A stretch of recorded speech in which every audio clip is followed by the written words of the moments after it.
Of course we do care about Ukraine. My ancestors are from Ukraine. But there was a coup d'etat in Kiev. The constitution was dismissed. Even the mandate of president went to the Speaker of Parliament, whether under constitution it should go to the Prime Minister. The Constitutional Court was dismissed. Let's assume there was a coup d'etat. There's a division of opinion on that, of course, whether it was a coup or not. Crimea was taken by the Russians, annexed in violation of international law. Most lawyers would argue. Crimea the has UN a General Assembly. referendum. And, why do you think 100 countries at the UN condemned the annexation of Crimea? 100. Only 11 countries voted with Russia. Why do you think that is? Because it's politics. Politics 10 to 1. In the 21st century. The politics in the 21st century. It's not because that the United Nations recognizes national borders and sovereignty and says you can't just change the borders of a country. You talked about common borders. The international law, let me just finish. Okay. The international law teaches now that self-determination right is observed, but the principle of territorial integrity prevails. That's true.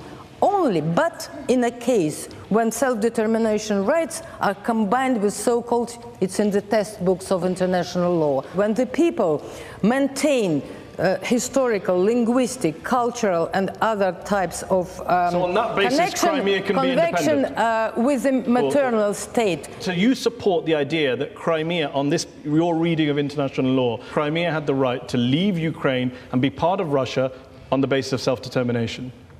I think so. Okay, so when will Russia be holding a referendum in Chechnya and in Dagestan for those places to go independent? Let them do it. You're in support of that? You're happy for Chechnya to leave the Russian Federation and become independent or join another country? They don't Seriously? want it.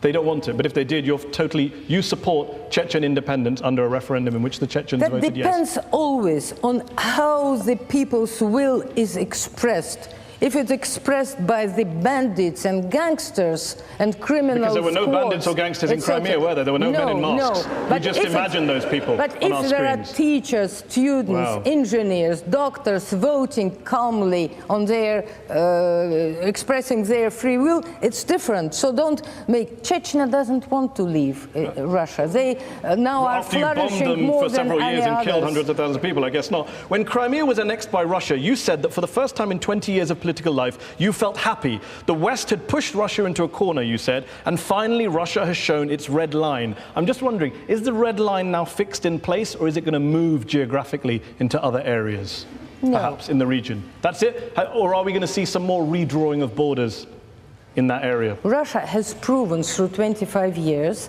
that it is ready and absolutely tolerating Ukraine's, floating this and that, under only one condition that was shown and obvious, that Ukraine doesn't enter NATO. Ukraine didn't enter NATO.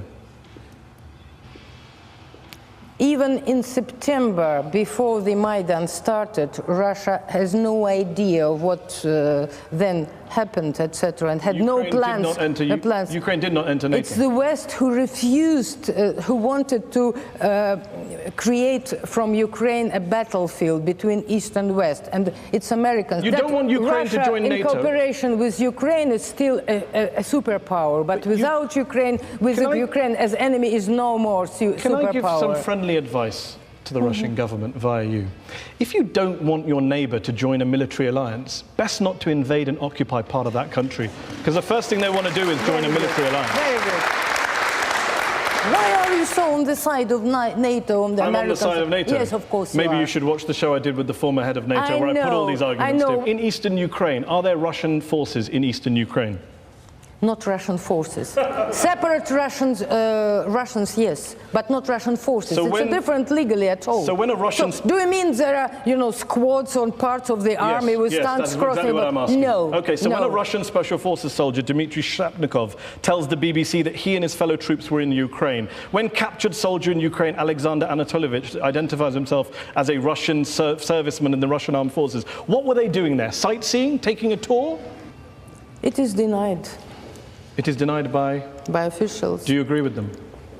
I quite agree, but I believe that there are some Russian soldiers, of course, and officers. I don't deny that. But legally, every country, when it's helping the situation according to the interest and according to the appeal, they do it legally correct. But it's not illegal for Russian soldiers to be in Ukraine, under any reading of international law.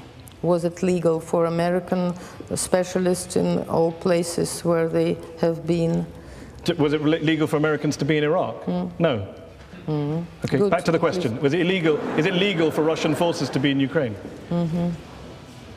There are no forces.